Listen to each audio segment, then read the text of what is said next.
Welcome to Nerdarchy. For nerds, by nerds, I'm Nerdarchy Dave, and I'm joined by a bunch of nerds tonight. We have our illustrious Dungeon Master, Megan R. Miller, also a staff writer and a published author. Also a published author and staff writer is Stephen Partridge, and of course you guys know Nerditor Doug, who makes the website keep going and also makes the products that we make look pretty and readable. Then there is Nerdarchy Doug, or not Nerdarchy Doug, Nerdarchy Ted, of course, which it is Nerdarchy Ted's birthday tonight. So, woo! Ted? Happy birthday, Ted! He's super fucking old. Hey, this is the last one I get to look forward to because I'm 42, so it's perfect. It's a good number. Oh, It's a perfect number. that's not old. Now you have to have all the answers to everything. Yeah. You say that like Ted doesn't already. Yeah. Fair. They, I know they where may my- not be right, but they're answers. Indeed. They're usually good answers. Yeah.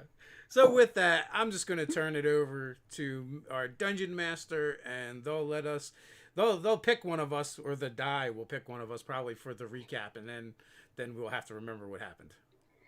Yeah, salutations, nerds. I am author Megan R. Miller. Again, books available on Amazon.com, links in the description below. I will be your dungeon master this evening, and tonight our dysfunctional family of adventurers is going to be kicking off fighting a scary dragonborn lady with a bullwhip. Now, before I turn the world on, I am going to roll this d4. Courtesy of Easy Roller Dice, actually. They sent that to me recently, and it came in the mail, and it's really cool. It's metal and everything. And whoever it lands on is going to kick us off. And as usual, I want you to introduce yourselves, your characters, and give us your previously on. And that's gonna be Ted. Hey, me again. Awesome.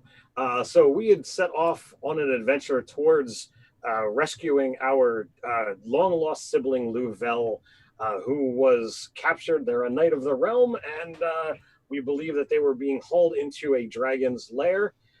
And it was up to us to rescue them. We have the lot of us plus our tiefling sibling Myth to try and rescue Louvel. We got up to the mountain where we found that we had a sloping or rising trail across the chasm, and there were some kobolds who were set against us. There were some dragonborn corpses that we investigated. It was after I'd used a spell to pull the kobolds out of their hidden lair, which then Unga slaughtered quite mercilessly to the shocked gasp of Vent. Sin probably saw it coming, but I was what he was trying to do in the first place. We got inside. We used the familiar. Prudence's familiar to scout out and investigate the layout of this lair. Supposedly there is an interesting looking horse kidnapped, a whole bunch of ogres that are standing guard. We totally scared the crap out of and slaughtered a group of dragonborn. And then we encountered this dragonborn captain with a whip that we were getting ready to roll initiative on. And I should have started off who I am playing. I am playing Galason Trisrel, a half-elf shadow sorcerer. All right, Steven. Okay, hi everybody. I'm Stephen Partridge. I'm YouTuber, Nerdarchy writer, all that good stuff. I have a book out. Hey, I'm playing Prudence, who is a tiefling druid / monk. And she totally kicked somebody in the head last weekend when we were slaughtering the many dragonborn who were messing with our sibling. In general, Prudence has proven more useful with her wings, which was always nice. And it has been really interesting seeing this downward slope that Unga has been traveling with this vicious side that we're just getting more and more of. So I'm interested to see that bit. Doug? Hey, I'm Nerder Doug. I'm playing Vent, Prince Vent now, a Fire Genasi barbarian from the Plane of Fire. And when we had reached the mountains, that was our destination where our sibling was held, we first saw a sort of shimmering river in a ravine that intrigued us, which we later came back and experimented was some sort of what we think might be a portal to the elemental plane of fire, because a bunch of magmen crawled out of it when we lowered a corpse of some hobgoblin or a kobold into Yes, it. with the Dragonborn. Oh, the Dragonborn, yes. And we speculated that somebody's garden party on another plane was ruined when the body just fell onto the table there. Vent was ashamed and a little bit humiliated by when they encountered these animated snake bones. And it just caused him quite a fright, but his siblings made him feel better by pointing out that he helped distract the creature. And then, we encountered we went into the cave and there was a domed chamber with a brown cow that we left unresolved after slaughtering its keepers. I believe the brown cow is still there. Then we bashed our way through those Dragonborn and Ted undersold it. We all rolled crits. I think it was like 4 or 5 at the same time. And a surprise round, so that was pretty exciting. That probably never will happen again in my gaming career. And then we encountered the Whippy Dragonborn where we left off last time. Oh, and we learned that the dragon, the red dragon who's amassing these forces, name is Kyrsis. And he seemed to, his kobolds and such seem pretty dominated by him, like just intimidated by this creature. Dave? I will be playing Unga, the half-orc ranger with his boon companion Sheldon, the giant crab. And not only did we square off against kobolds, but flying kobolds known as Urds, which I was super psyched because they are cool. And one did get away when it was frightened by the bony thing. I think they just called them bonies. I don't remember. But they were quite scared of them. We made short work of it. We delved into the caves. We discussed tactics for a long time, and Unga is super excited because he's about to free a bunch of hungry wolves. The bones. The bones. All right. So, yeah, I'm just going to drop you guys right into it. Give me initiative. All right. Oh, no.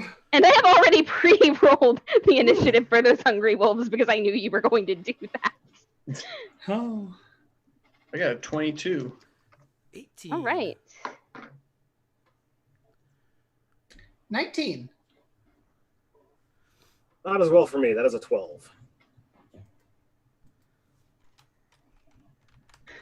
You guys also rolled better than the Dragonborn did. So Vent is up first. All right, so I am going to tail my big maul and say, lady, there's no way that this doesn't end with us walking out of here with our sibling. And I'm going to bonus action Rage, which activates my Desert Storm aura as a 10-foot aura that causes all other creatures in the aura to take 3 fire damage. So I guess I would advance on her and then do that. And then I'm just going to wind up tail for a big old tail swing and swing it at her. All right. So that is, I'm going to use these healing potion dice. 24 to hit. Oh, yeah, that hits. And that is, let's see, 11 points of bludgeoning damage, and plus the 3 from the fire. Okay. So, like, your hit collides pretty solidly, and, like, she takes a step back and, like, tilts her head down and, like, looks at you with those fiery eyes, reaches over and, like, brings something that happens to be in her hand. Her claws. She brings her claws down on one of the locks, and a black bear kind of, like, surges out of the cage and then freezes up. Oh, dear. Okay. I would like to run over. Actually, I will fly. Can I fly without getting hit by her if I, like, go over her? You're far enough away that will not provoke an attack of opportunity. Okay, cool. I want to fly over her and get to Louvel's cage. I'm not sure how far that is or how much movement it will take because I'm arcing. I'll allow it. It's not that far. Like, it's close enough that you would have been able to dart there on your feet if you'd wanted to. Okay, so I will, like, fly and arc, and I will try to use my Radiant Sun Bolt to try to just destroy the lock of the cage that Louvel is in. So as you're doing this, you realize very quickly that the locks on these cages are not very good. They're not incredibly sturdy. They are just enough to keep people that have been like starved to a certain point and animals that have been starved to a certain point in. So like you break it easily and the door swings open. All right. Do I have enough movement left to go in to be like in the doorway to sort of block anything from getting to them? I mean, yeah, you can stand in the doorway. Okay, cool. I don't know. I presume that that's my turn. Okay, yep. Cool. Unga and Sheldon. Okay, I will cast Speak with Animals. Okay. So, like, you can immediately, like, hear these wolves, the couple of panthers that are in their cage, like, just, like, let me out repeatedly. And they're just, like, you know, sort of chanting it. Like, they know what's coming. They know what happens when they fight. That's when they get to eat. So I gesture around me. Brothers and sisters, there's no need to fight. I've brought meat. You may just feast. And go on. I don't know if I can interact with an action to bring down my axe on one of the locks. Oh, yeah, you absolutely can. So there are 2 panthers and 4 wolves. And you have the bear's attention, too, but it's already out. And, yeah, I gesture to the body of the Dragonborn that we've brought. Okay. I remember you doing this now. That's very clever. All right. So, which are you letting out? One of the panthers or one of the wolves? One of the wolves. Okay. So you do this, and the wolf immediately like moves over to this this dragonborn corpse, and I'm give me handle. Would it be handle animal? Yeah, it would be. I think it would be handle animal. To see if you've also convinced the black bear to partake of the body that you brought with you. All right. Oh, that's why I'm looking for handle animal, but it's animal handling. Oh yeah. Okay, that makes sense. My fault. While he's looking this up, is the dragonborn with the whip? That red? is only a 10. Okay.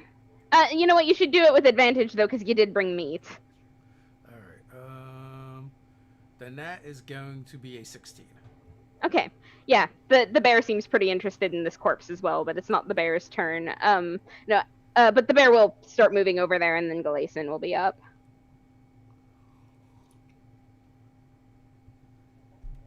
Sin. Oh, I'd asked the question: is the dragonborn red? Yes.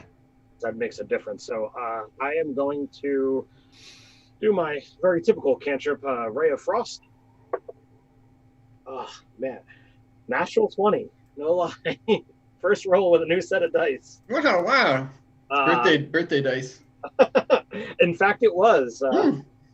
Ooh. I got several new sets today. I will raise my unidentified beverage to you, sir. So that's 8, 16, 23. That is going to be 26 cold damage. Oh, geez. To little Miss Chicky with the whip. All right, if she happens to move for whatever reason, her speed is reduced by 10 this round. Yeah, she like brings her arms up in an ineffectual attempt to block, and she's shivering as like crystals start to form on her scales, and she will proceed to just open her mouth wide and spew fire on those of you who are still standing in front of her, as well as the wolf and the bear that have decided to partake of the dead dragonborn. Is that a dex save? Yes. Everybody? Yes. Except for Prudence, because she went behind her. That is 18. 23. 7. Okay. I just stand there. Yeah. I love it. All right. So. Oh, well, like that's full damage, but you guys that passed are taking half, and I'm pretty sure that event being. So it's going to be 6 for those of you that passed, and Vent, you're resistant anyway, and you're all wearing something that's like fire Yeah. resistant. So that's gonna have down to 3. I'm pretty sure is how that works. Well, I failed, so I guess it would. Oh, you failed, so I would take 6. 6. Yeah. I just stand there like, yeah. I don't even try to dodge. Then I've got to roll for Sheldon. Oh no! Oh, he's so delicious. the wolf Just hope and there's no rendered the bear. butter around. Really think it's a bad idea to keep Or our own clear. friend delicious. I think There's a big tub of clarified butter. he can't help it. Oh, and I actually found how to do the beast companions on here as well. So he's going to fail Awesome. to save. Unfortunately. Thanks, D&D Beyond. Thanks, D&D Beyond. 6 points of damage. Poor Sheldon. He's getting more delicious by the round. Oh no! I can track his damage right on my character sheet. Oh, cool. All right, so behind Prudence, Louvel is like getting to their feet, and they're like, "I need to find my armor," and just kind of halfway out of it, in the process of looking around this room and making no headway as of yet. But then we are back up to Vent. Oh, let's see. So anybody within 10 feet of me is just going to take 3 fire damage.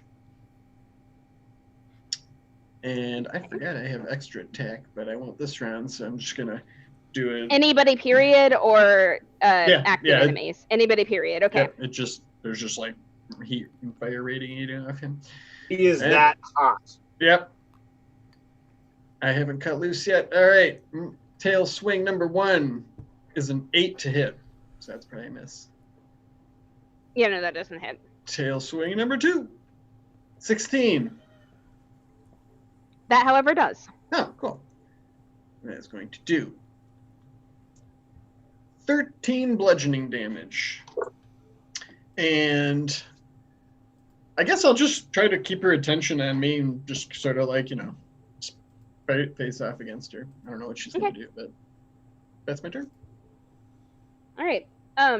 She has clearly seen the error of her ways, letting the animals out of their cages, and does not do that again. And then Prudence is up. Okay, I have a question. Does Louvel look like they're about to attack this Dragonborn? Louvel looks like they are thinking critically and thinking that they need to arm themselves before they get involved in this fight. Okay. Louvel is conscious and alive, right? Yes, conscious and alive. Do they look like they have anything like especially important or magical to them? I mean, aside from the birthmark, like on the collarbone there, like not immediately, Okay.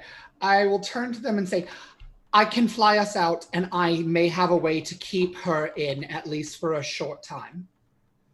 And they're like shaking their head like, no, there are other people here that need let out of these cages. Okay, so... Have you gone mad? Is Louvel armed yet and armored? No, they're looking for their armor and armament. Like Okay. they know it's somewhere in this room. Okay, so I guess I will leave them to that. Can I ready an action? Yes. I would like to ready as soon as Louvel is armed and armored to fly them back to where the door is. Okay. With a dash, I guess. All right. Yeah, you can absolutely do that. Okay, cool. I can't promise Louvel is going to cooperate with you, but you can absolutely do that. Okay, well, I will try to be convincing. And worst case scenario, I'm a monk. All right. So the wolf that was previously feasting on the Dragonborn has taken some fire damage and like lifts his head, with a little snarl because not all of it was from Vent, and I don't think the wolf is smart enough to have realized that any of it was. So this wolf then proceeds to turn on the Dragonborn, and like snap with their jaws, but it doesn't like actually hit anything because these things have been starved and she's pretty big and armored. And then Unga's up. All right. Sheldon will rush in, and he will try and grab her. Okay. Not with a D12 though. We need to roll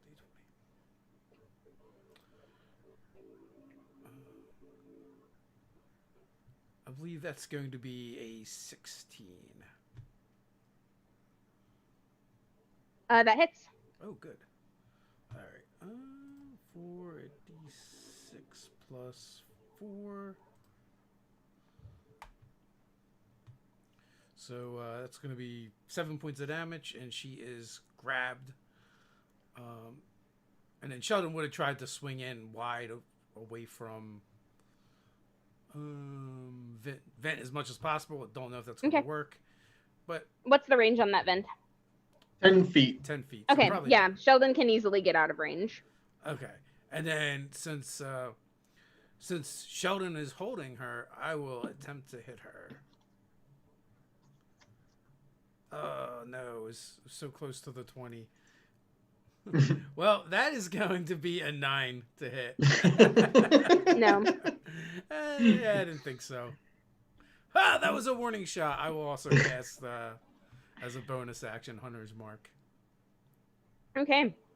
So the bear continues to eat because it wasn't burned. It was out of the way and doesn't seem to care about the fight that's going on. It seems to care about the fact that there's food. And then Galason is up. You think you're so hot. Cool off. That is a 23 to hit. That hits. 15 cold. Speed reduced again. Oof. Just taking this. All right, and she is actually starting to look pretty beat up at this point. And so she's like looking down at this wolf and like, what are you doing? And then like, takes a swing at the wolf, who then yelps and falls over dead. And then she proceeds to just grab a shield off of one of the racks. And Louvel is kind of like moving across, like weaving through the combat to get to one of the armor racks on the other side of the room and takes a swat from Vesca, the Dragonborn, in the process. So like you kind of see Louvel get hit and then Vince back up again. All right.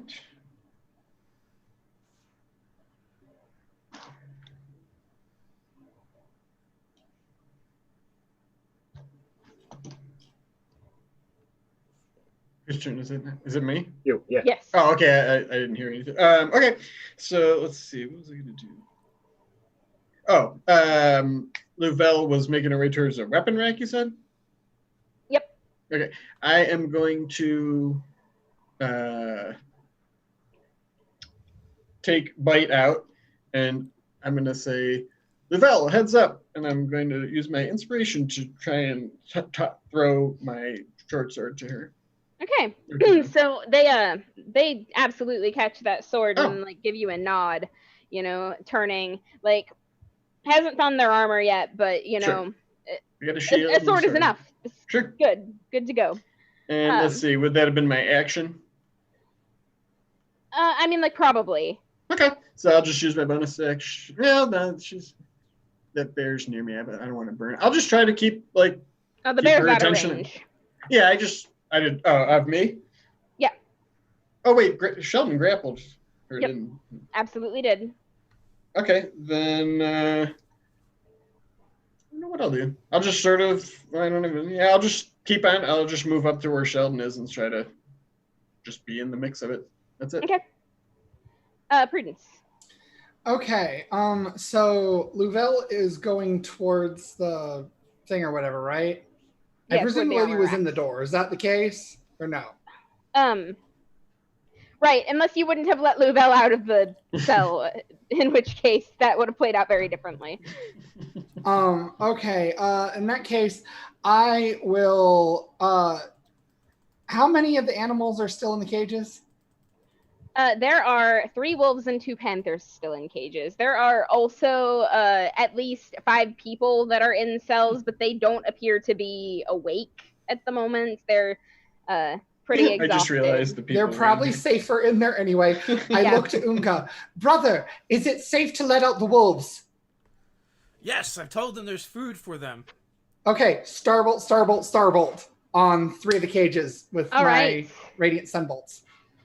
So like these And you break all 3 of those locks, and these wolves come spilling out, snarling and snapping.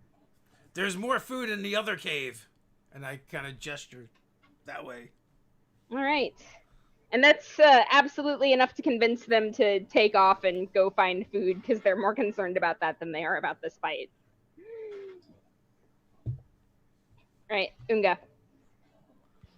All right, so since Sheldon is holding her, I'm going to hit her. In theory. That is a 17. All right, you hit.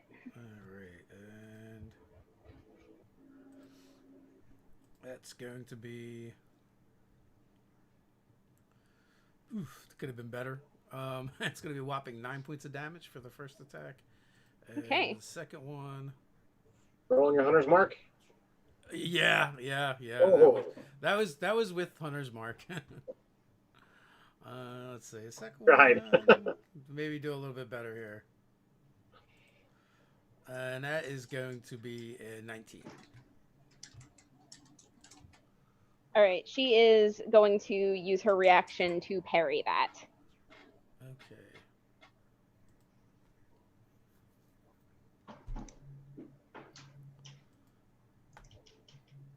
All right, so at this point, the bear sees the wolves leaving, realizes that this meal is like too meager at this point to risk getting hit again, and takes off after the wolves. And then Galason's up. Rinse, repeat. Ray of Frost. That is going to be a 17 to hit, 6 damage. Okay. So she like goes gah at that, and just kind of like shakes it off, and then is going to proceed to shield bash Vent with the shield that she took off the rack. Louvel? No, the Oh, Dragonborn. Vesca. Yeah, sorry. I was So like, what the hell? let's see. Does a 17 hit? It does. Okay. So I'm going to, regardless, need you to make a strength saving throw, and you will take 7 bludgeoning damage.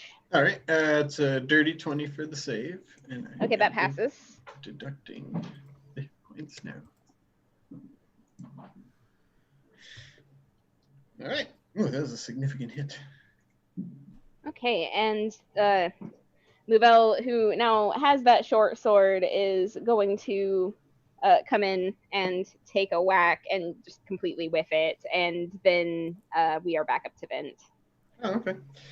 And since you got hit, you get to keep your rage going. So yay. No, it had ended on my last turn because I wasn't hit. No, I was. Yeah, you're right. You're right. Awesome.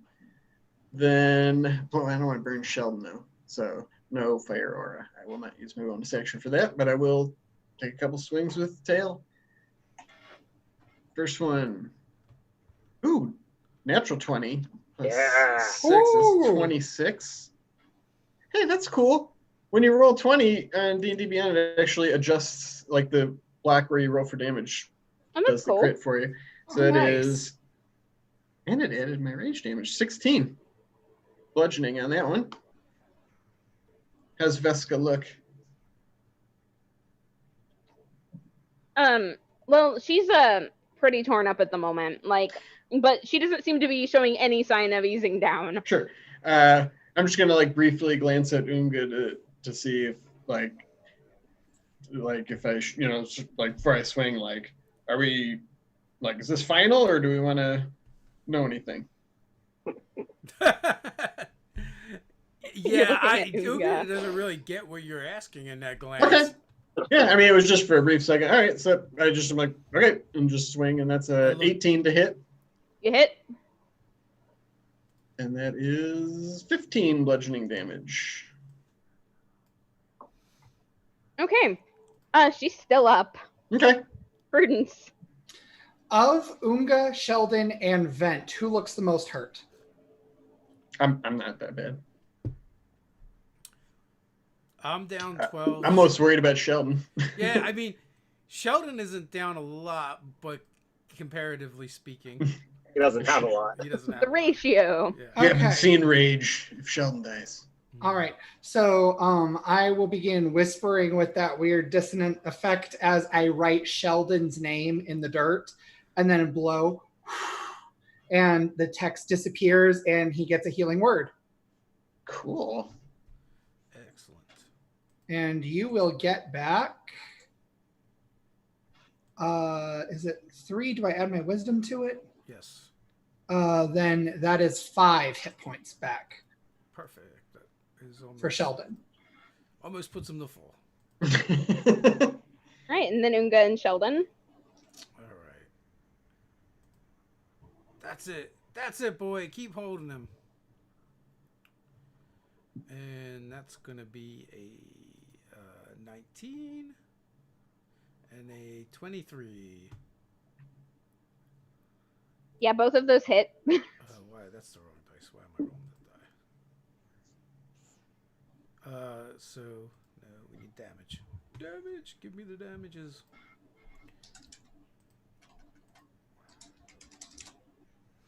So that is 20 plus.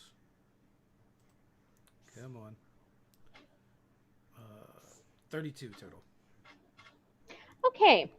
So, Unga, how exactly are you going about bashing this woman to death? Like, Oh, So he like figure eights his axe in front of her, but then he just starts pummeling her with the haft, not even the blade. We don't starve our animals. We feed our friends, and just bludgeons her to death, going off about how she needs to feed the animals and not starve them. That is cruel. We don't keep them in cages. They are our friends. And just beats her face to a pulp. have you seen Peaky Blinders? I have not. Okay, like there's a scene in that show where like one of the characters just like grabs the spittoon and like completely bashes this man's head in, and that's just what I'm picturing here. Like she has half a head by the time you're done. I imagine blood is going all over. Oh yes. Yeah. You know, And the Panthers are very interested. even from a ways back, I'm saying that Galason even caught some, and he just wipes it casually off his face as I go over to the cages. Oh, brother, are we gonna communicate that the feast is for them? Yes, I already told them. We just have to open the rest of the cages. But Oh, we should celebrate this feast by singing "Happy Birthday" to Nerdarchy Ted. Yes. Birthday to you. Happy birthday to you. Happy Happy birthday, birthday, dear Ted. Nerdarchy Ted. Happy Happy birthday birthday to to you. you. I must say that was terrible. It was terrible. That was not rehearsed or even planned. Wow. I knew he was gonna do it because he did it to me last night live. I'm like, tomorrow is my birthday. Yes, let's do some. Yeah, that's true. I It was tomorrow apologize somewhere. to all of our viewers that you had to hear Dave saying. He has many gifts. That is not one of them. That is true. But thank you all, dear friends. That was awesome. All right, so the Panthers are now eating the dead dragonborn. I did not expect things to get this dark tonight. Lying, I absolutely did. So Louvel is like going over to the racks and like pulling pieces of armor down and like just looking them over, tossing them over their shoulder, and like eventually like occasionally finding a piece that actually belongs to them and strapping it on.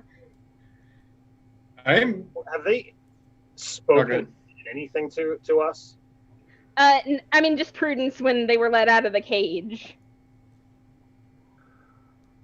Louvel. Yes, So we had spoken some time ago. I remember you. Excellent. Are you willing to actually listen and hear us out this time? We should have this discussion outside of the cave where there are no dragons. Yes, but I'm not going to be of any use to you unless I'm armed and armored. And There's that is also why- people in here.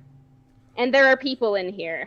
And we are going to make sure that everyone is okay and on the way out. But I wanted to make sure that you were not just going to up and run. since we did come to rescue you specifically.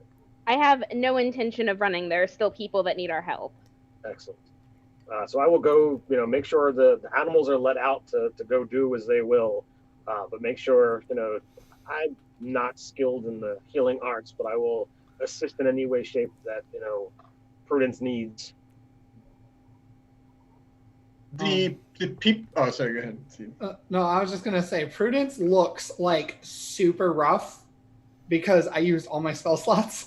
But she approaches Louvel, offers a hand. We have not met yet. My name is Prudence, she, her, and I hold out my hand. And Louvel kind of smiles at that and then like shakes with you and gives a nod. And it's like, Louvel, they, them, well met. Indeed. You are one of our siblings, yes? So I keep hearing. And she sort of like turns and shows the mark on her shoulder near her wing. And they're just sort of nodding for a moment and go, I have often been of the mindset that family are those who take care of you, and that's why I wasn't willing to come along before. I also have duties, you understand, and I will need to return to those eventually, but this takes precedence, clearly. If this is a rather unorthodox situation, you'll have to forgive my reticence, and like reaches up, grabs a helmet from a shelf, looks it over, tosses it over their shoulder. So, are the other prisoners, are they alive? Yeah, that's what I wanted to. I was going to say I wanted to look over them and see if anybody looked like particularly in poor health or injured. They're alive, but they've also been being starved out. Is there any rations or anything amongst the supplies? Yeah, absolutely there are. I will absolutely, I will try to rouse them if at all possible, provide some water and rations. Yeah, there's been food. It's been being kept right out of reach. Oh, definitely torturous. Yeah, definitely want to make sure we pass it out. Should someone be standing watch? No, we should be leaving. There's a bunch of ogres right over there. There's a bunch of ogres and a bunch of people that require our help. Yeah. We're going to deal with those ogres.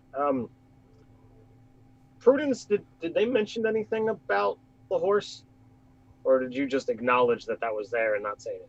I think I mentioned it because I was kind of voicing what I was seeing as I was seeing it. But yeah, I'm just going to use my medicine kit. I don't know how many uses it has or how many I need to use, but I just want to make sure everybody's good and not dying.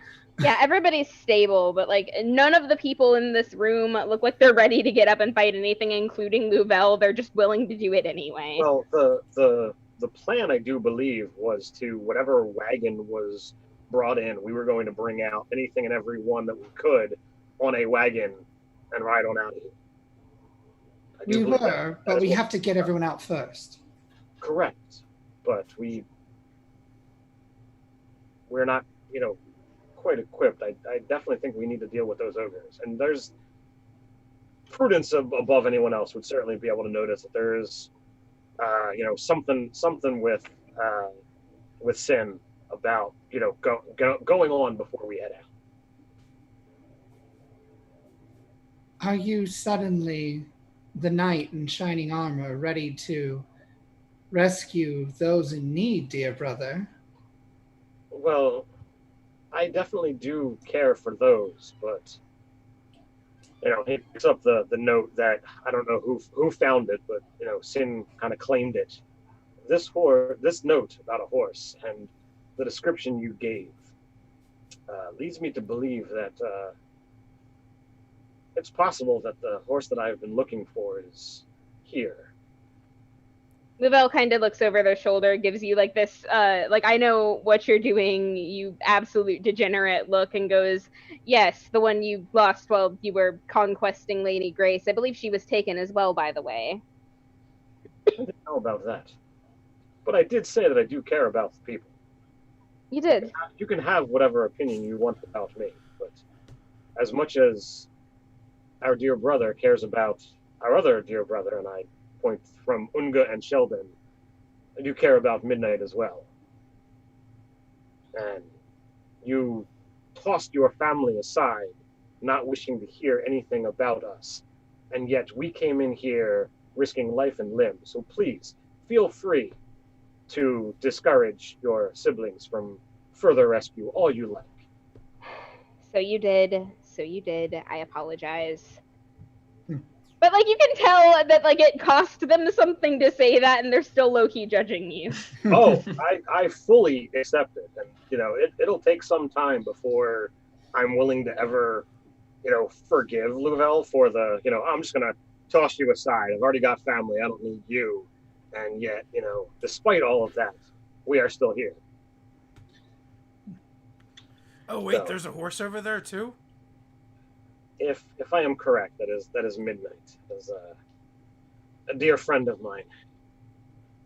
Well, the horse's name doesn't matter that much, but it's a need. We have to go rescue it from the ogres. They're going to eat it. That is what ogres do. But I have a plan that might be able to turn the tide a little bit. Is it to chop the ogres down at the knee? That is not what I do. But if you allow me to go first, converse with them, perhaps things will not be quite so bad. I am all for anything that does not require a fight. My energies are expended. There will be a fight, but if we have the ability to talk first, it will probably go much easier for us. I've seen your magic do some incredible things, Sin. So, yeah, I mean, absolutely. I trust you. As soon as we are geared and ready, rested, and verified that, these rescues will be fine while we, traverse, we can move on. Could we take a short rest? So if I'm right, like this was sort of like a dead end tunnel, right? Like there is no other exits. There is an exit on the far side of the room, but it's like a pair of double doors that are like bolted shut, and you can kind of hear people on the other side, but it's like a raucous crowd. Oh, geez. How many prisoners are there? There are 6, including Louvel. I do not believe tarrying would be a good idea, sister. I know you're all hurting, but I mean, do any of you know what is going on the other side of those absolutely, doors? we do. What is it? We've been thrown into that pit repeatedly, and people die every time, and that's what they have these animals here for, too. They make us fight each other for their amusement. Is that We're supposed to do so today. Is that where the other 997 kobolds are? What? There are like 50 kobolds in this nest at best, brother. Are you sure? Because I did a lot of math. 47. I had help from one of the flying kobolds. I am quite certain that there would be... Kobolds can't do math. They don't know numbers. Those for the lizards. Are you kidding? This has been awful quiet. Myth is standing outside watching the door. I totally forgot about it. Combat was rough enough without, trying to insert, somebody else, so I wasn't going to push things. No, I know where she is. We've got we've got 6 people. If Louvel is actually strong enough to put on armor, then we've got people enough to help carry out the injured. And if we could stage them further away from the raucous battleground, possibly like move one of the wagons in front of the door, so if we hear it try to open, that would, give us further delay, or further sign that someone is trying to come through. I think if we're going to take the ogres, we should do it now. Well, that's what I'm saying, but the spirit of the hunter is not going to last forever on me. We can't leave the prisoners here if it's right outside the door where they pull them in. Have Myth lead them out. Yeah, I was just thinking that. Okay. Mm. And Myth and Lucia can lead them out. Myth and Louvel? Yeah, that seems like a good plan. Louvel actually do you looks think of very amused at having been called Lucia.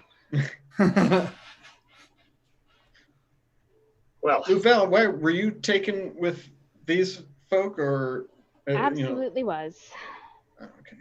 I kind of From spits blood off to the side.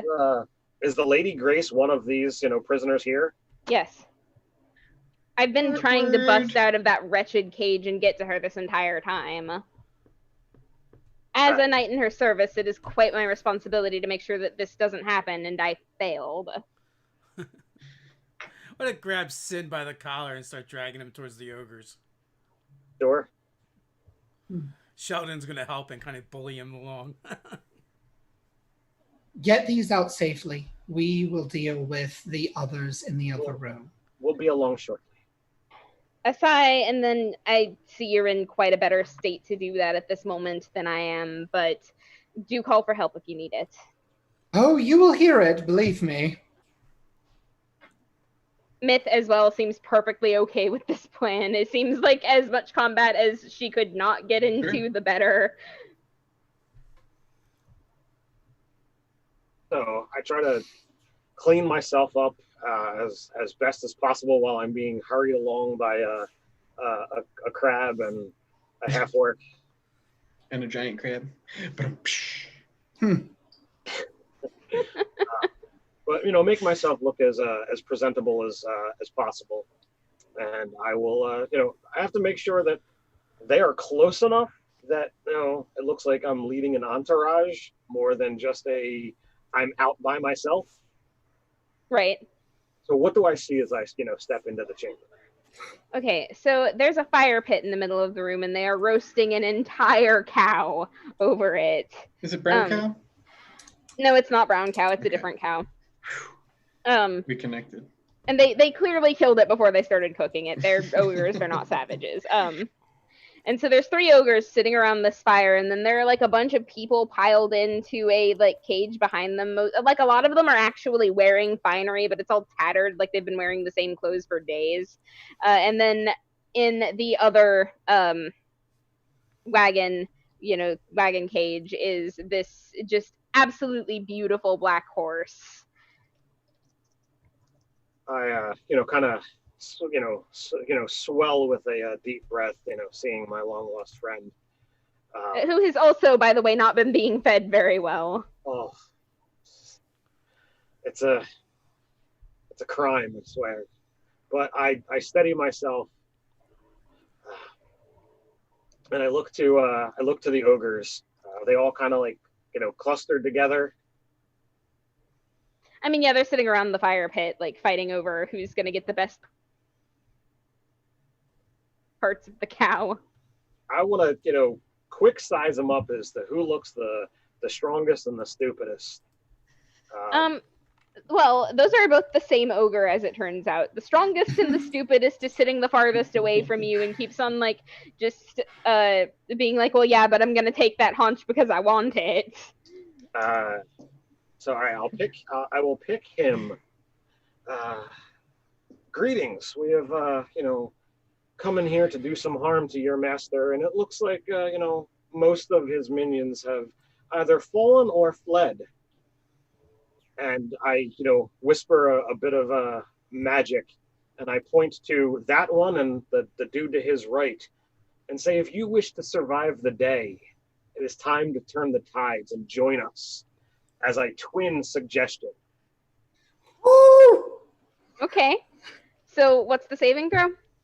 Wisdom DC 14. Oh.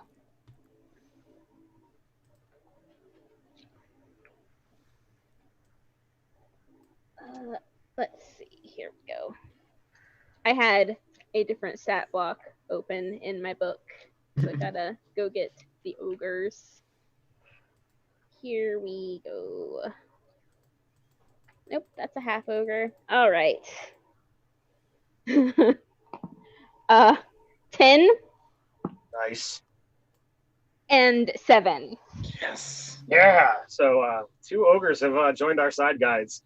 And as long as you don't let them squish me, we have them for 8 hours. Oh, nice. Okay. I was wondering how we were going to pull the wagon. So, one of them reaches up with its club and kind of scratches his head, and he's like, Cruxy Sense in this, but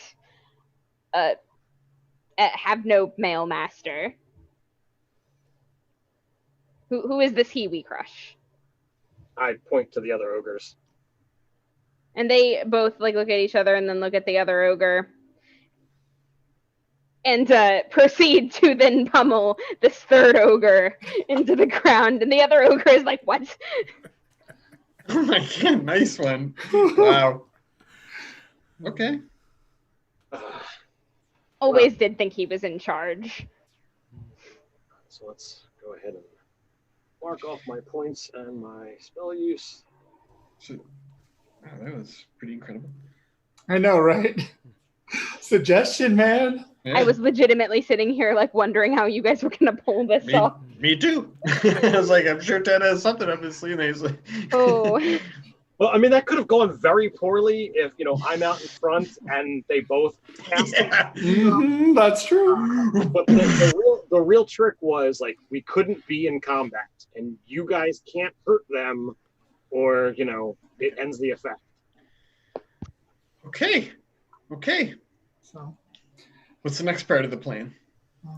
Well, we get far from here. freeing all of the prisoners sounds like a start, and I'll just go around and starbolt all the locks. All right, so like Everybody's the nobles that were in that cage start like getting out of it, and they're like sort of dusting themselves off and like aren't really sure what to do because most of them have never been in a situation where they weren't able to just order everyone around.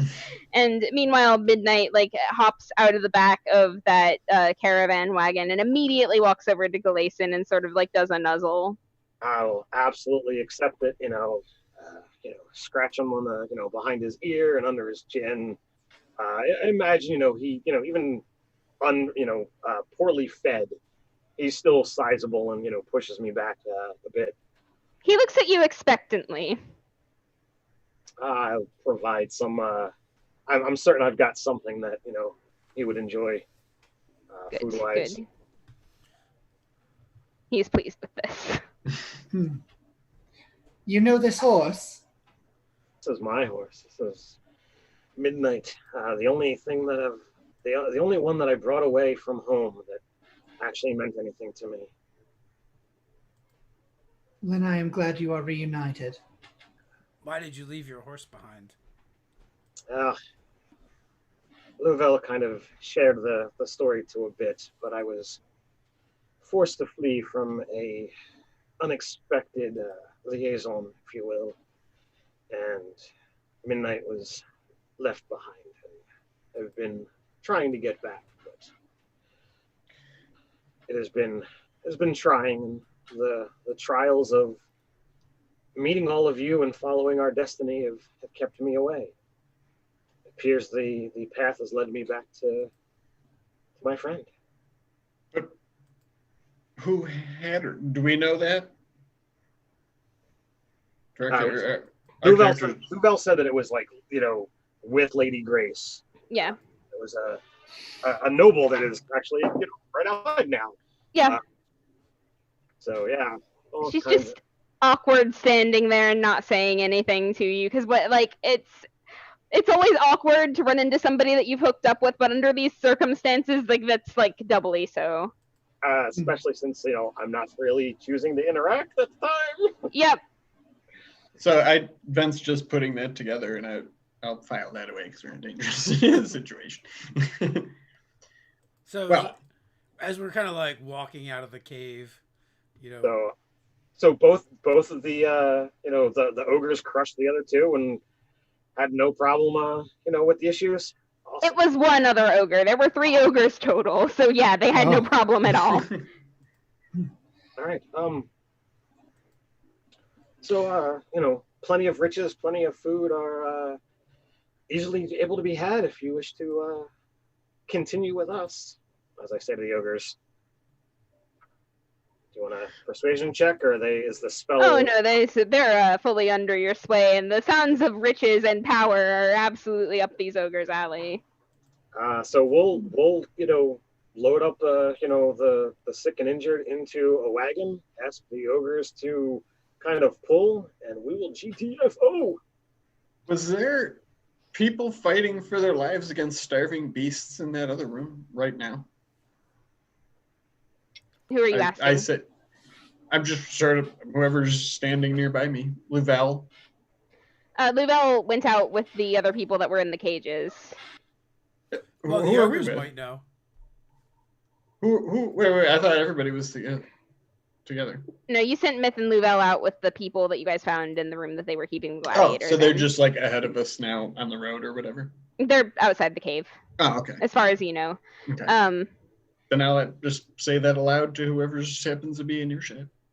That is kind of what I gathered, but at this point in time, I think the mission of getting these people home safe You're right. is probably better than risking those to go into a larger mess. You're right. I don't like it, but you're right. Yeah. I have one key point left. I could do a step of the wind and fly in and fly out if we really want to. I don't think it is worth the risk. Yeah, sort of like if there's a whole mountain here with armies amassing, there's probably all kinds of terrible things going on in here right now. Kruk shakes his head and he's like, Lady Kyrsis wouldn't like that. What do you mean? She likes her fights. I see. A Kruk fight a couple of times. And he kind of pounds his chest and gives a nod like he's proud of that. You won. I wouldn't be alive if I hadn't. No, Kruk wouldn't be alive if Kruk hadn't. Animal handling, check. I have a 12. Does Midnight look like they're able to bear a rider? Yes, but it's kind of narrow in most of the corridors in here. But once you get outside, sure. Yeah. All right. Should we take Brown Cow with us? I imagine if it's cooked all the way, it'll be good for the ogres and anyone else. Brown Cow is the one that didn't die. Yeah, Brown Cow's the one where we slaughtered those kobolds. Cooked we cow, can't on the other hand, the ogres are not leaving behind. They're not leaving dinner. That is fine. Whatever the ogres wish to take, I will even point to the other ogre corpses if they had anything you wish. Oh, absolutely. One of the ogres, will just pick the other up and start, shaking stuff out. And it's all, garbage, right? There's a chicken that clearly suffocated in his pocket and, just a bunch of, battered helmets that would be absolutely of no use to anyone. He collects them. Just things that they thought were shiny and nice looking, and the ogre picks the chicken up and pets it, clearly not understanding what happened, shoves it in his pocket and keeps walking.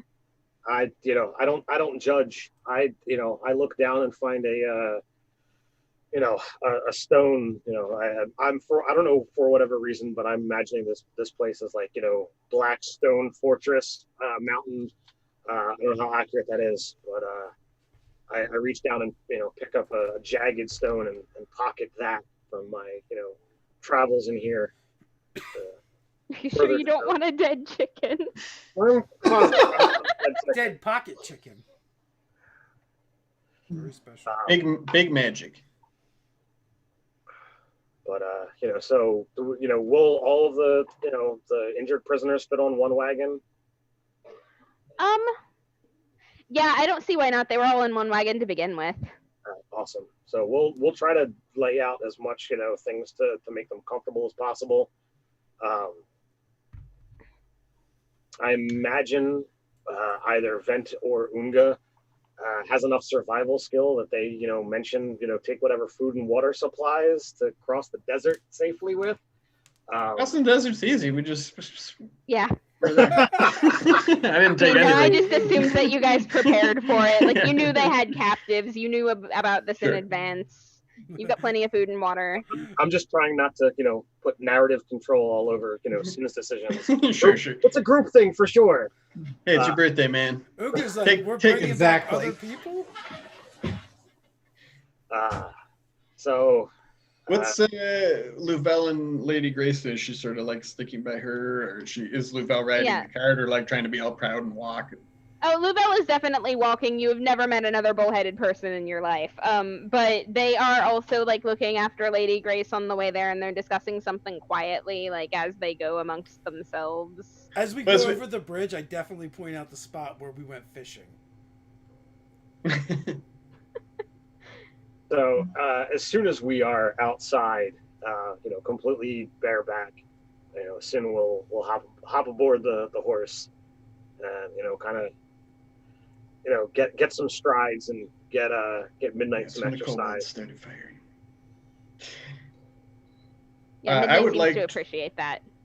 I would like to approach Lady Grace and Louvel, and I'll sort of try to be as courtly as I think I know how to be to Lady Grace, and sort of say that, your lady, I know that my sibling here is pledged to your service, and as a prince of Leicester, I would like to also pledge on behalf of the city that I'll do everything in my power to get you back there safely.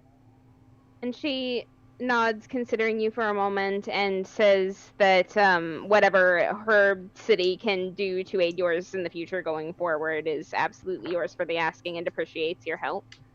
And she is the absolute picture of a courtier, like she's gracious and like trying really hard to hold her dignity together in spite of the fact that she's in like these soiled clothes and like clearly hasn't been taken good care of the past few weeks. Well, I'll try to be very deferential. So that would be wonderful if our communities developed a better relationship. That seems to be like helping her hold it together, actually. Cool. That's all. Trying to do that. Prudence is very pointedly quiet, and she walks away from the camp for a while to just be by herself. Okay. After a while, Louvel will go and join you.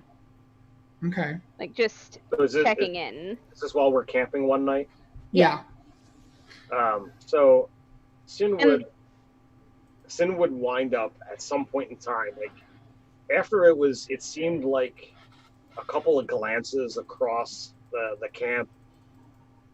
Anyone trying to read the situation, Sin is working up the courage to do something he's never actually done, and he wants to go apologize. Ooh. Oh. All right. So, I'm going to ping what Prudence is doing first, and like go back to course, Sin yeah. if that's okay. But just Yeah, because yeah, you said that absolutely. first, but okay. So Louvel, does walk up and just gonna ask, is everything all right? We left some. We never leave some. Can you imagine what it must feel like to have your whole life, your dreams, your loves, your dislikes, reduced to sport Yes. for seconds, and all of it end because you become the cost to safety for others? Yes, but I volunteered for that so that other people wouldn't have to.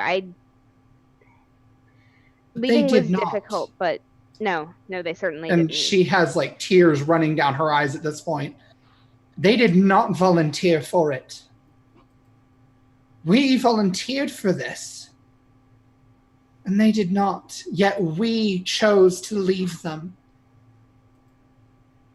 There's a silence for a moment before Louvel will just sort of like reach out and hug her and quietly be like, we'll make sure to answer for it. She just sort of stays there. She doesn't actually return the hug. She just takes it. And like getting the sense that she wants her space, they won't linger long, but you seem to have sparked a fire there. Okay. All right, Galason. So every step is unlike Sin. You know, Galason is usually, you know, sure and confident in what he does, and you know, it's you know, we have hours worth of downtime while you know people you know rest and sleep, and others you know sit and watch, and it's you know a look across, and when he notices that she glances in his direction, he looks away, and you know there's a moment of dejection, and Sin has had a lot of time.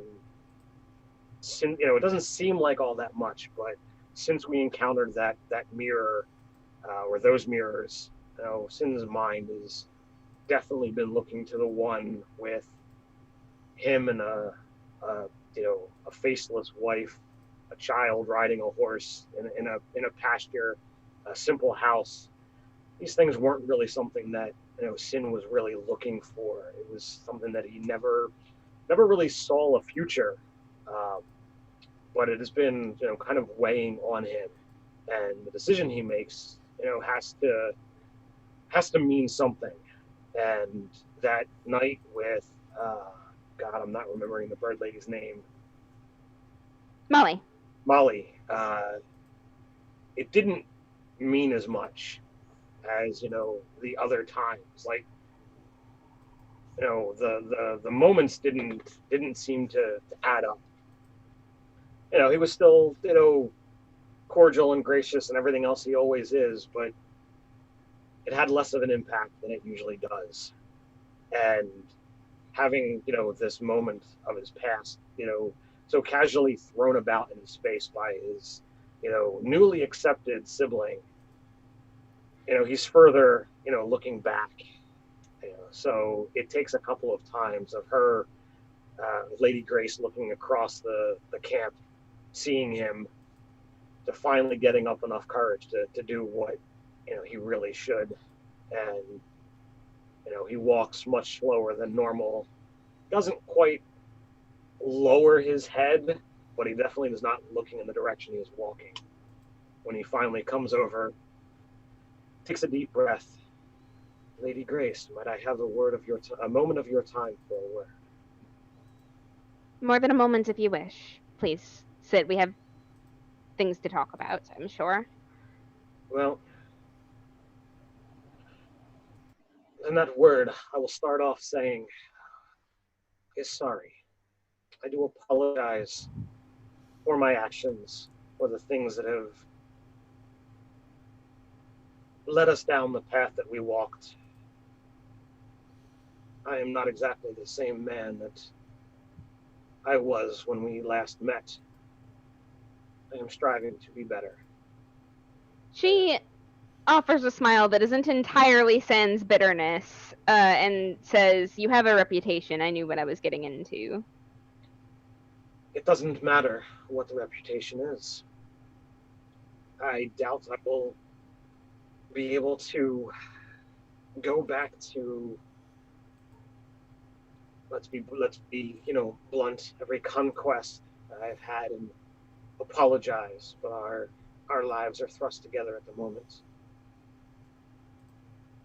And if there was wrong done, I lay it out before you.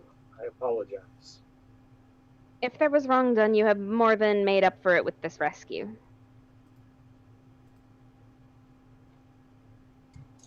So he lets out a long sigh, and his shoulders, you know, relax a bit. You can see that he's holding quite a bit of tension. Was expecting a very different interaction.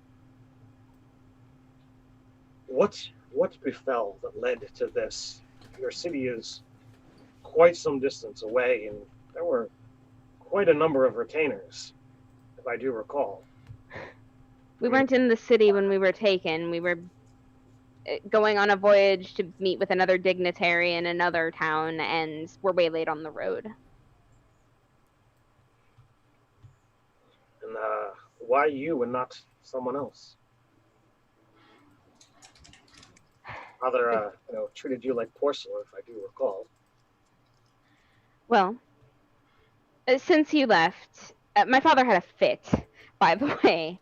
But I turned my attention to hard study because they stopped trusting me after that, and I needed something that I could offer them aside from just the prospect of making a good match. I became quite a diplomat in my own right, and I was honestly the best person that they could have sent to rein the situation back.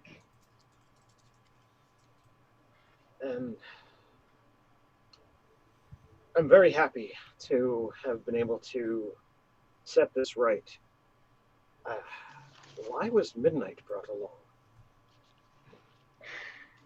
Oh, and you can then there's the moment where you can tell it's going to cost her something to admit to this, and she goes, I've been tending to him and taking care of him as if he were my own this entire time. He was just, it's silly, but he was something that reminded me of you. So he'll contain a blush, not really expecting, this again. To him, it's the conquest, a moment, a night, whatever have you.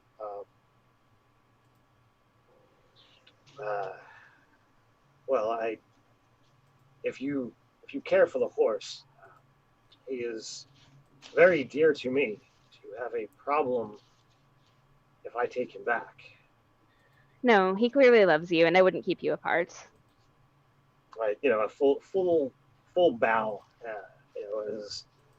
as to her station, and it's almost to conceal, his face, because he blushes deeper, because as much fun as it was, he absolutely cares more for the horse than her. Yeah, she knows. Well, She. I do thank you very much for taking good care of him. As I did state, it was the only thing from my past that I actually cared about. My mother never truly cared for me because of how my grandfather treated her and myself because of me. But the horse was an actual truly loving relationship.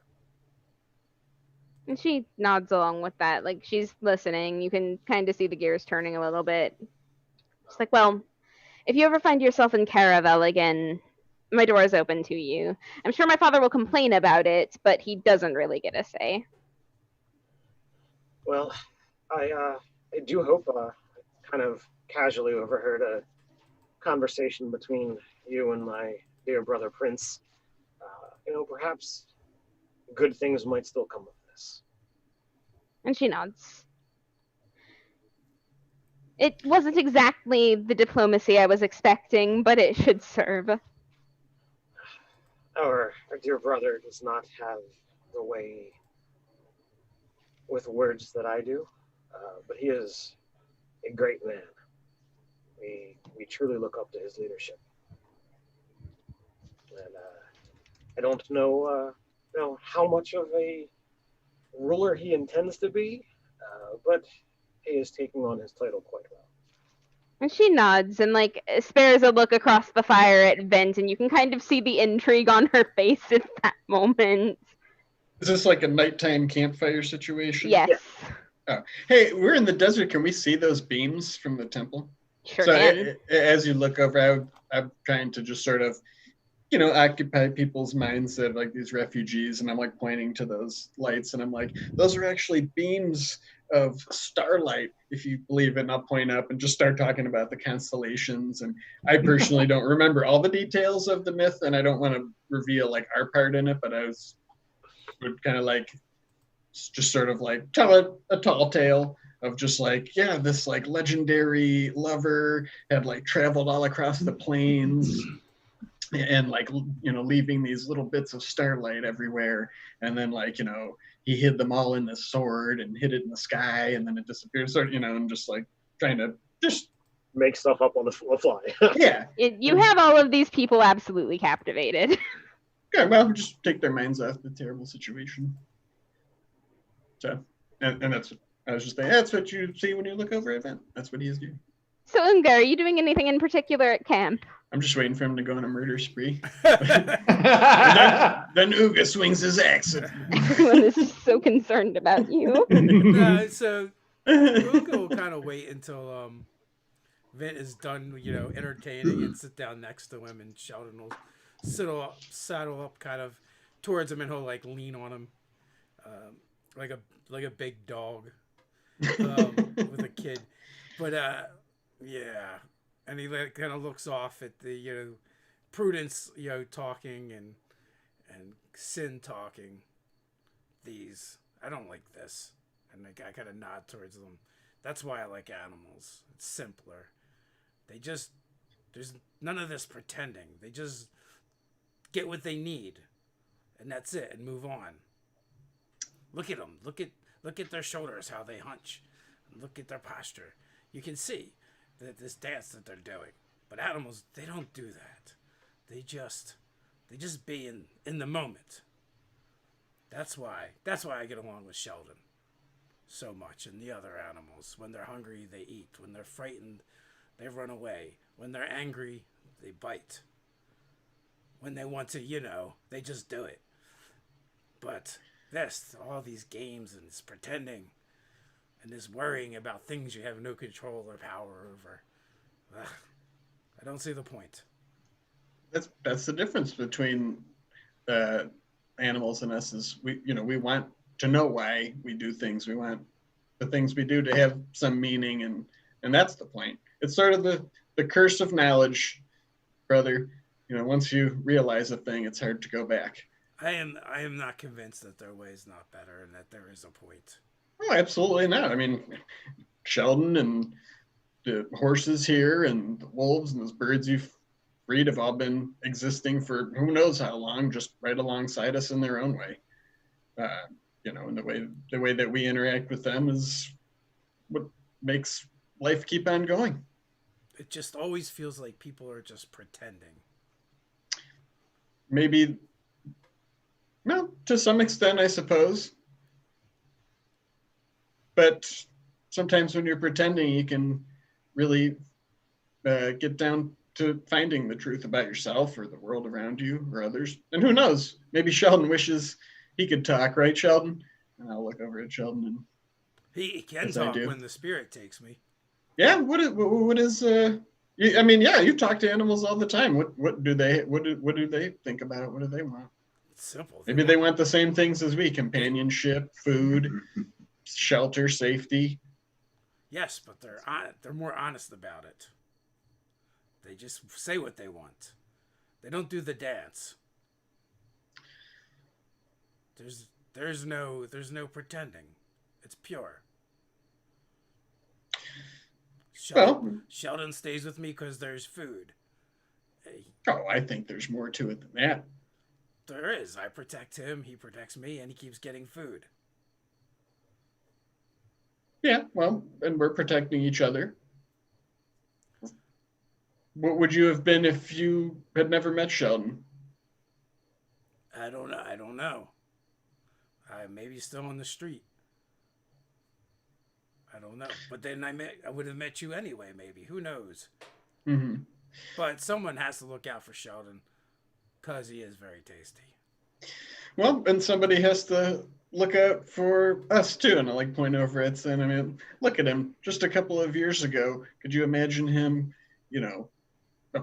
apologize, or making amends with people? He didn't care about other people much at all. I mean, that's my point. Animals don't do that. True, but animals are also very forceful with each other. It's a brutal world they live in. I mean, I could choose to kill other things for food as well, but I don't. Oh, that's right. The choices we make is what makes us different. Vegetables all the time. I do, and fruit, bread. I love rolls. They are good. I will kill a roll of bread at the Babylon Candle. Especially if you take the bread and cook it again. Yeah? It's pure genius. So, you mean after we toast it? Yeah. How long before we go back to the temple? Well, I think we should get these people back to at least Leicester safely. I mean, they're in no condition. If we left them out here, they'd be killed just like the prey that your animal friends hunt. They can't survive out here. What do you think? Should Well, I know we must take them back. We've kind of taken responsibility. After that, I think we should head back to that temple with Sir Louvel right away and see what happens. And then what do you think? I think we should. I don't know. We all have these strange sort of energy in us now, and the constellation's almost complete. I suppose at this point, I mean, following our destiny has got us this far, and I don't like the fact that this crisis creature is holding blood sport with innocent people. So I'd like to go put a stop to that. Well, what do you think? The sword was hidden in the stars, and the stars were hidden in us. If we go back there, are we going to reveal the stars? Will the sword be unhidden? If I'm honest with you, I kind of hope so. It'd be pretty cool to have a star sword, wouldn't it? I think that'd be pretty that would go a long way towards making me feel comfortable about taking on a dragon. I mean, they're pretty fearsome beasts. Yes, if we can't kill a dragon with a demon star sword, I don't think it can be killed. My gut tell who knows. I hope that we become sort of. I'll give you a metafrog. I'd like to think that if we go to that temple, we'll become that sword. At least that's what I'm going off of right now. Don't tell the others, though. Honestly, I don't know what I'm doing. What? But you're so smart. And I don't know if I want to become a sword. It's a metafrog sword. You'd be like one. Deadly, filled with constellation energy. I think that could be enough to take down a dragon. It could be, but do you think that demon is going to come looking for their sword once it's not hidden in the stars anymore? Well, that's a possibility. And maybe that's our destiny, to use that to defeat this dragon or help these people or do whatever comes next. I really don't know. I'll tell you what, I'm just going to do it. Just like animals. I want to know what happens in that temple, and I'm going to go find out. When do you take over as king? I hadn't really thought about it. I mean, I just found out I was a prince like yesterday. It's pretty cool, right? Maybe. I don't know. Are you going to leave us? Or make us leave? Hell no. No. Do kings go out on quests and find their destiny? I'm sure there's tales of yeah.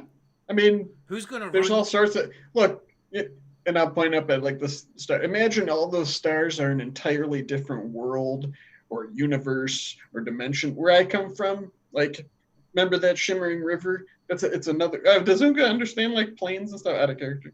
Like, no, he doesn't know anything about. What he knows from you probably. Yeah. Okay. So yeah, I'll just explain to him. I'll give him a briefer and primer planar lore, and I forgot where I was going. Actually, I'm not that smart. But yeah, I totally just spaced there. What were we talking about? You were saying that the purple shimmering energy is literally a link to the elemental plane of fire where you grew up. Yes. It's all. I mean, so look at my mother. She went out on a limb, right? I mean, I didn't even know people in her status could even leave the city of Brass. And here she is in the material world. Who would have thunk that? That's true, but if you're the king, how are you going to rule your people if you're out questing? I'll just do it, right? Just like one of your animal friends. I mean, if you're the king, you get to make the rules, right? Yeah, I guess you do. I might have some ideas for that later. I'd love to hear them. All right. So, a couple more days go by. You guys go through the desert. Eventually, you do make it to Luster. At some point, like right before you get there, you guys do notice that Lady Grace and Louvel are having a very intense conversation. And when they part company after they leave the gate, Louvel just goes straight to the Hearth's home, and you guys haven't heard from them since. Now, what do you guys do once you get into the city? Well, if Louvel was trying to leave, like I would be trying to get in front of them and try to explain our plan. All right. So Louvel, like as they're walking off, is like, I just not right at the moment. I will come find you eventually, but I need a drink. I'll nod and say I don't remember exactly where we're staying, but I'll let them know. Apple and Candle. That's it. Don't remember so much better than I. We got cool live music there. Silk sheets. Don't advertise that. It's not the one with all day breakfast, though. No, that's the Golden Feather and Canopy. Mm-hmm. We will introduce yeah. the concept of toast to them Like and change this Louvel world. holds up in the Hearth's home, and again, like you guys just have not heard from them since. But you have also not seen them leave, so presumably still there. How is Myth feeling? Myth has just been kind of lingering around the group and has been quiet, but hasn't really she doesn't seem bad per se. She's just been thinking a lot. You willing to travel with us once again to the temple? Oh, you guys are stuck with me at this point.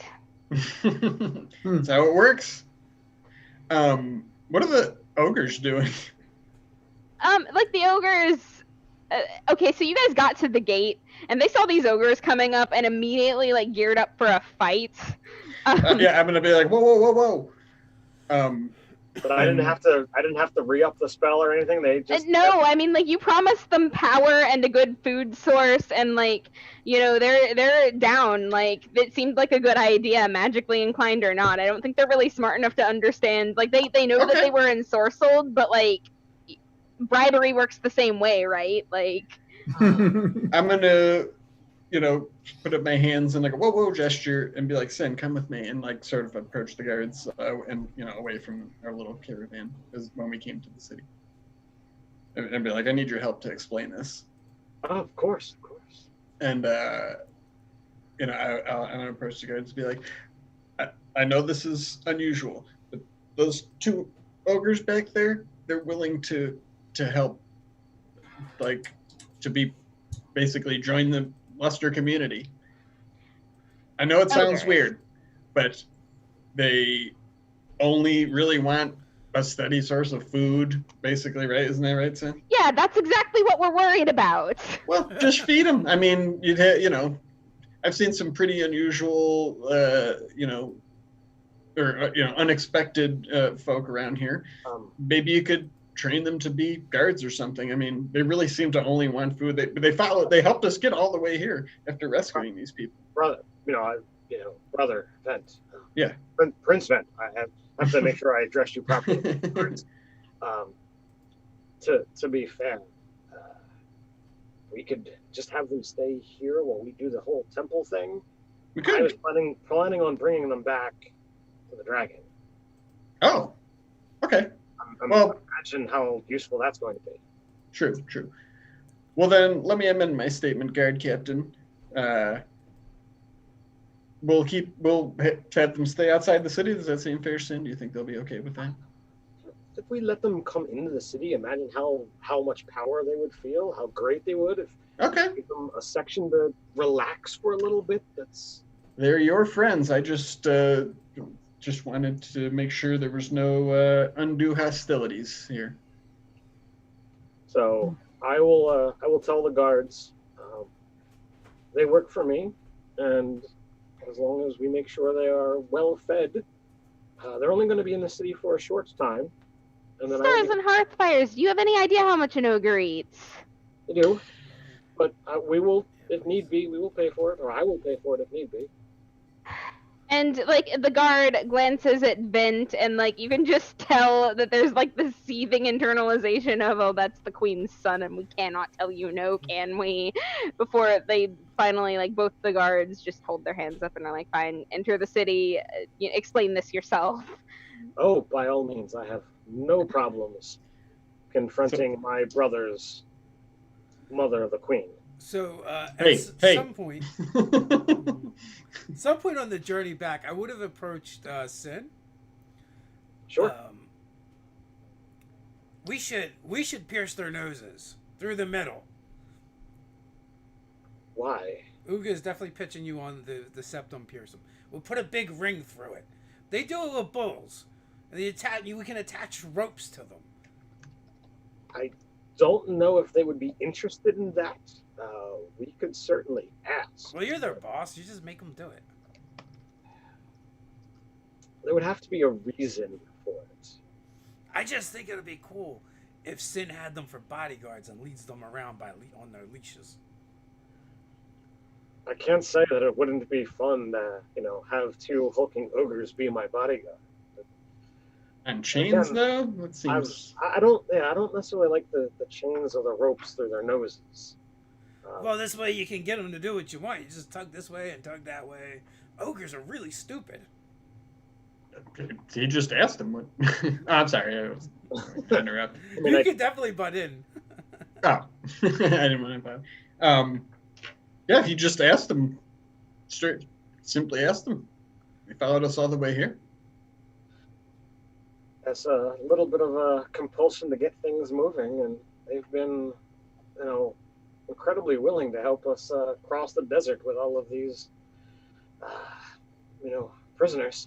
I think the refugees even kind of took a liking to him. Well, some of them did. I think some that when they came conscious again were quite perplexed to see the ogres. Sure. You do gotta keep. They're quite ogreish. You do gotta keep them well fed, or people will start disappearing. Well, that is what we wish to avoid. Oh, maybe Vint can convince them to be vegetarians. I sincerely doubt it. It's a lifestyle choice, for sure. It would take a lot of black beans. A lot. I don't know how good they grow in this magical desert. It sounds like we had a birthday wish off screen for Ted. Uh-oh. I can overhear. Are we able to get an audience and get ogre situation resolved? I don't know how it's gonna work. I mean, you can definitely get an audience. You don't even have to her name is not Candela. What did I? Kendara. Kendara, that's right. Okay. So she'll literally kick somebody out of her throne room to talk to you guys. He doesn't seem pleased about it, but he'll accept it. He's mumbling something about nepotism on his way out. I'm like, I'm sorry, I'm really.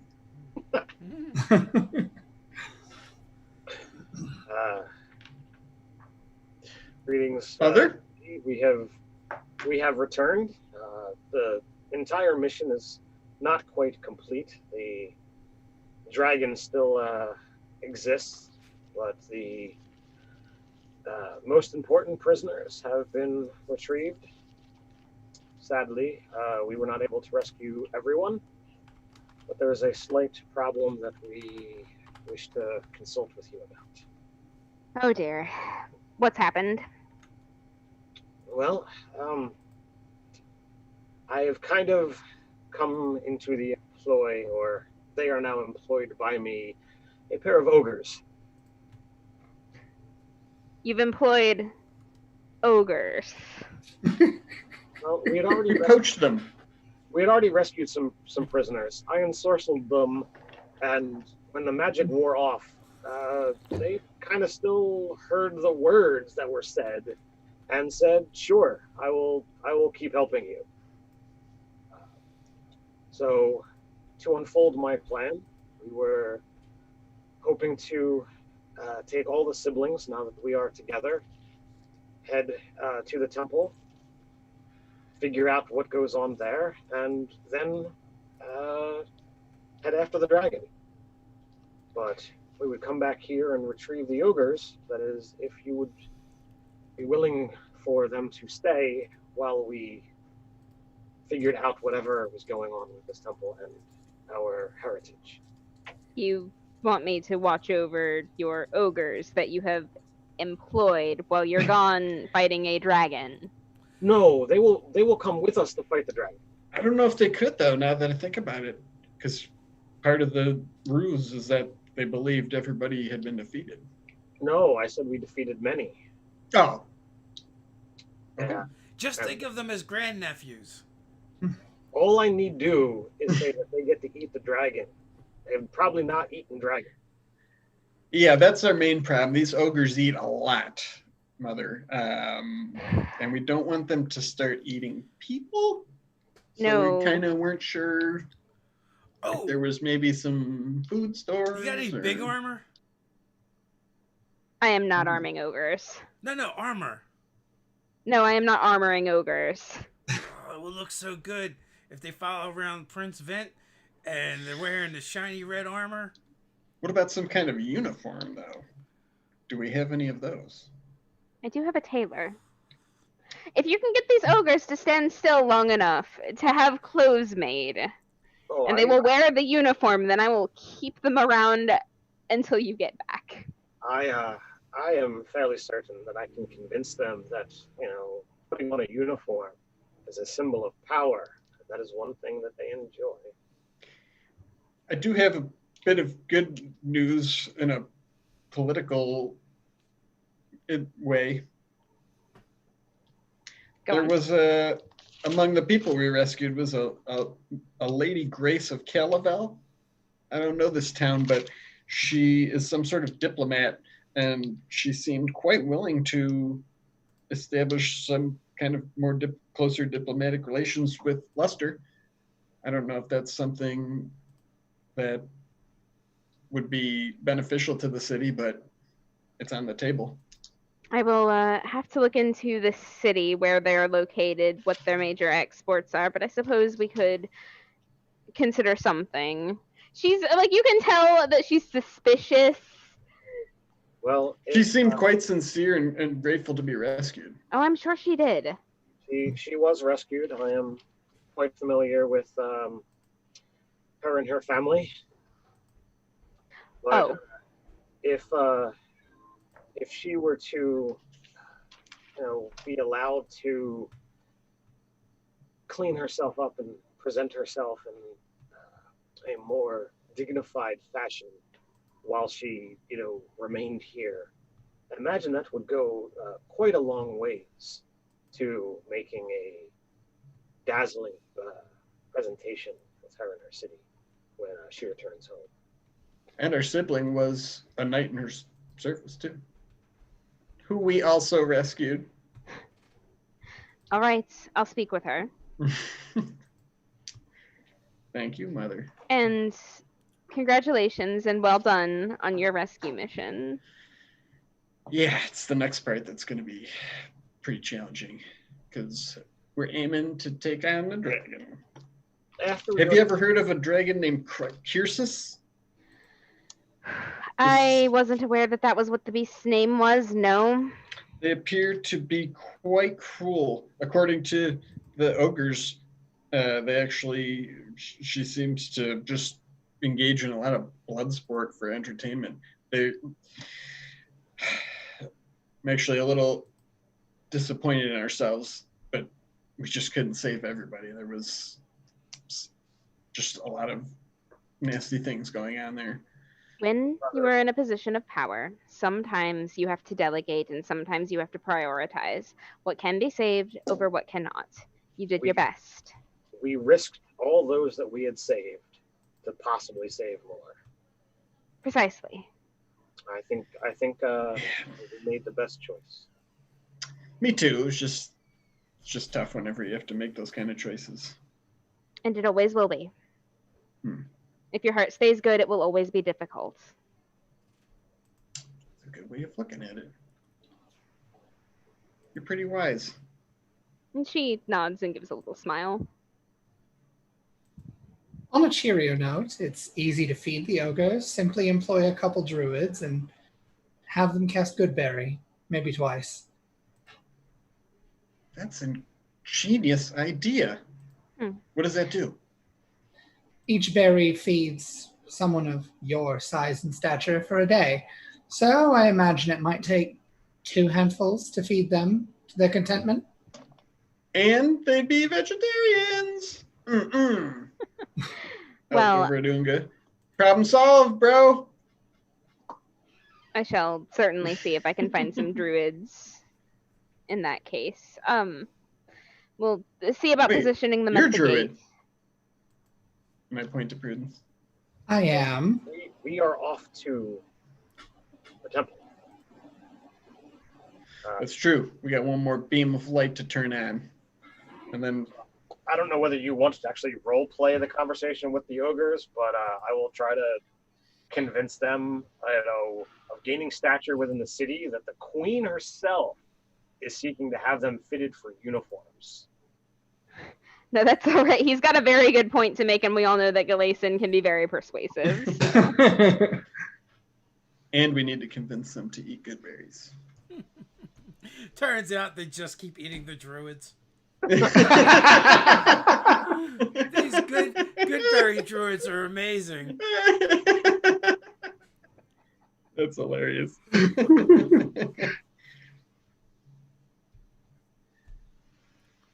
So, how soon do you think we should set out for the temple? Open tomorrow. Without delay. Just want to Should find we- out what happens. You think Louvel will be agreeable? I'm hoping so. And if not, we can have her, perhaps her patron will order them to come with us.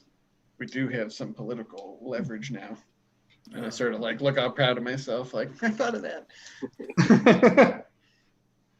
Should we perhaps take another day's rest to prepare and sleep and other things? And longer meet we wait- Issa. Perhaps. And she sort of averts her gaze a little bit and turns deeper purple. The longer we wait, the more time the dragon has. I think one night of rest though is good. Give Louvel and a chance to rest up as well. They looked pretty beat up, and they still have bite. Did not remember to get that bite. Well, we took whatever we could, so I'm hoping that Louvel's actual weaponry was located. It was. So I would imagine that within the several day travel back, we got bite back. Maybe. Just a Oh, for sure. short sword. I call all my short swords bite. This is bite 36.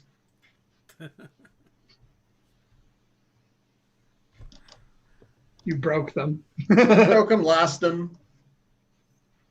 I gave Sheldon one time and he dropped it. He's pretty terrible about holding on If- to them. If He you is. hand a crab a knife. They're He good did- for like he- one stab, and then they just leave it. Yeah, he did cut a bish back in the day. Plot twist, it was actually a rabid dog.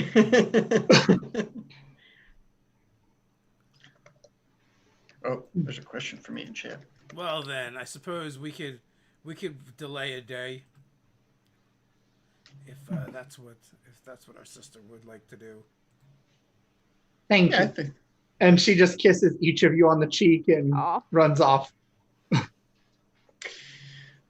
and Louvel and Lady Grace both went to the Hearth Home. Is that what it's called? Oh no, Louvel went to the Hearth's home. Lady Grace went somewhere else. Oh, okay. Maybe you can get her, if she's like a diplomat and stuff. Looking around Yeah, the Lady house. Grace. Oh yeah. There's probably maybe there's diplomatic apartments somewhere. Is there an embassy? Is there a Calavellian embassy in Leicester? Not There yet. is not, but they Not could yet. certainly work toward establishing one, yes. I'm going to go look for Louvel while everybody else is doing. Yeah. So you find Louvel in the Hearth's home, truly and sincerely drunk, and just like sort of bowed over the bar there, and they're like muttering to themselves, and they do not look in a good way at all. I will Riker sit on the stool next to them and just like clap a hand on their back. Be like, you made it! Aren't you curious how we found you? How you and everything? Curiosity. Yeah, that's how we rescued you and your lord. And it's how we're gonna stop that dragon, free the rest of those She's people not too. my lady anymore. I got fired. What? I got dismissed from my position. She doesn't want me to go back with her. Well, in that case, I guess the best thing you can do is pledge your service to the Prince of Leicester and join me on a quest to fulfill your cosmic destiny. You would hire me after I failed Lady Grace so shamefully. Yeah, you're my sibling. Like, just thick silence, and they drop to a knee right there in the bar and like just start reciting a very slurred version of Knight's Vows. In the name of Argenvar and Luster and the city of Brass and the siblings of Xiphos, I dub thee Sir Lufel of those bastards. And they're actually quite pleased with this. Like, I don't think they even noticed that, like, that was all hodgepodge together, as it were. They just, like, kind of get back on their bar stool and is like, I will clean up and I will be ready to go post-haste. And the you will not regret this. Continues. That's right. Well, hey, now that you're in my service, is the Hearth Home's it's like the nice hotel? It's the nice inn, and the people working there are not very happy with Louvel's, like... I sort of look over them like, I say, well, as a knight in my service, your first order is to accompany me to the Babylon Candle, where I'm pretty sure there's a pretty decent band playing tonight, and the drinks flow freely. And they have silk sheets, something I don't know if Hearthhome has. Oh, no. And I'll just sort of like, get Louvel, like sort of like put my arm around her and just be like, come on. And I'll like look to the barkeep, like, did they owe anything? The barkeep shakes his head and he's like, no, it was paid up in advance and I will never let anyone do that again. Great. I'll say, great. I have a great night. I'm not going to leave any money. Did Louvel drink by the hour or something? Maybe that was Lady Grace's, what do you call it, pension. I'll pay your tab. That's it. Severance. Yeah. The night of drinking. I know this is a desert city, but do they use horses in any way, shape, or form here? There are some, but they don't usually get taken out into the sands. They're like for racing, like there's a track, but it's inside the city. Is there somewhere that actually, treats the animals well that I could pay to leave and make sure that Midnight is well fed? Yeah, absolutely. I'll actually, go to Unga and find out if he's got any magic left for the day to communicate to Midnight. Because I know he can legitimately speak to the animals and say that, we're going off on a dangerous mission, but we will return. I've lost you once and I'm not willing to risk you again. I do have magic, and Uga will converse to Midnight for you. Midnight, is surprised that this orc is talking, because a talking orc, what is that? Is like, I had wondered why he left me behind before. It hurt, but if he's coming back, I can wait again. Yeah, I agree. My brother is a terrible friend. Nay, nay. And should have never left you behind. And should have came back to you. He should have fought his way through the hordes. Did he not fight his way through the ogres? No, he just talked to them. And made them fight each other. I was pretty sure we were going to fight the ogres, but it was a good plan. Ogres hit really hard. So it worked out really well. But yes, he said he will return this time and not betray you and abandon you again.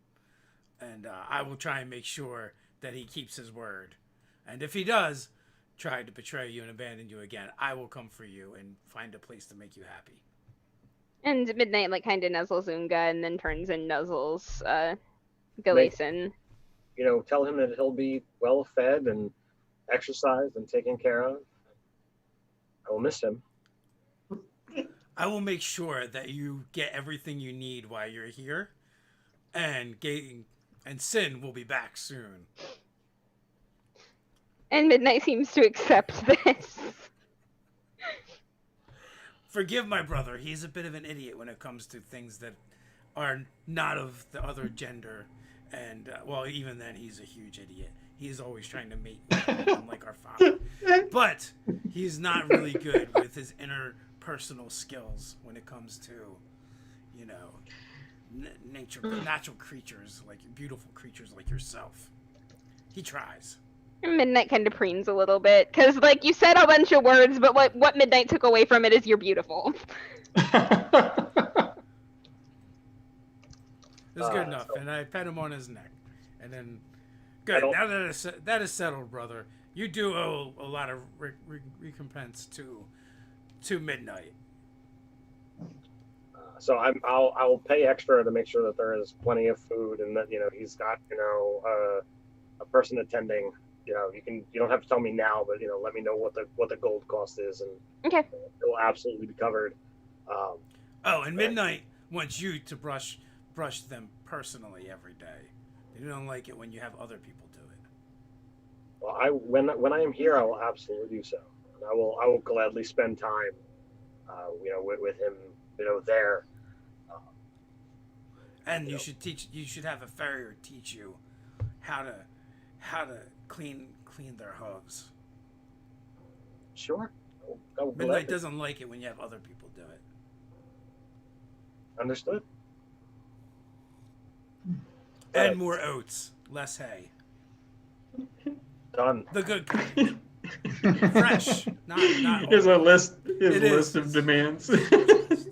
Eventually, Sin's like, you didn't even talk to him that long. That's what I was thinking. Is farrier tools, is that a tool proficiency, or is that covered under handle animal? A lot can be conveyed in a nay. Yeah. Oh, clearly. I wonder how much of it is Unga versus how much of it is Midnight. Oh, Yeah. no, most of it was Unga. Mostly Unga. Yeah. Midnight's good as long as there are oats. And as long as somebody is telling him that he's pretty. You get like a magic mouth. Well, they say, pets resemble their owners.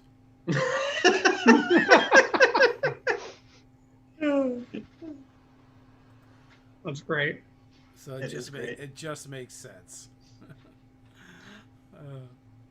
So I am definitely having Issa time where I just unload, debrief her on everything and decompress.